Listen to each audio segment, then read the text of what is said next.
find it really interesting that not long ago, there were tons and tons of people out there screaming body positivity from the rooftops. And then those same people come across a drug that can help them lose the weight. And they're like, you know what? Give me that. Now, before you get into the comments and start letting out a whole life's worth of anger on me, hear me out. I'm not anti-GLP-1.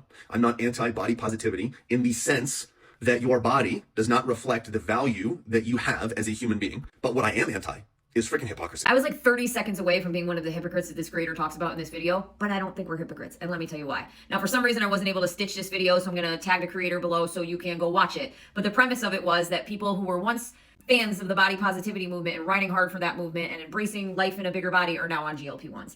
I was almost there. And the reason I was almost there is because my first health and wellness journey started as a child. I tried camps, nutrition shakes, hospital programs, after school programs, like anything you can think of, including bariatric surgery. And it got to the point, no matter how hard I tried, nothing worked. And there was nothing left to try because I had literally tried everything. So all that was left was to accept the body that I was in and make the best of it. And that's what led me to almost leaning into the body positivity movement. Luckily, I found out about GLP-1s before I did that. The body positivity movement was my last resort until I found something else to resort to. And I think a lot of people who leaned into that movement had tried so many other things and failed, so felt that that was the only thing that they had left. It was either continue to struggle and be miserable in the skin that you were in, or learn to embrace it and be part of the body positivity movement. Now, here's the thing. I am not a big fan of the body positivity movement, but not for the reasons you may think. I think that it is exclusive. I think that it is made just for people in bigger bodies, when the premise really should be that if you are comfortable in your own skin and healthy, that is all that matters. It shouldn't be size dependent on only if you're in a bigger body. I think that's bullshit. But I do think people are allowed to change their minds. And I think for a lot of people, they leaned into that movement because they felt they had no choice. It was either hate themselves or lean into something that would bring some positivity.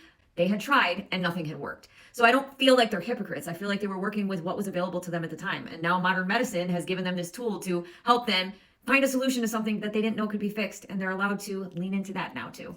Just my take.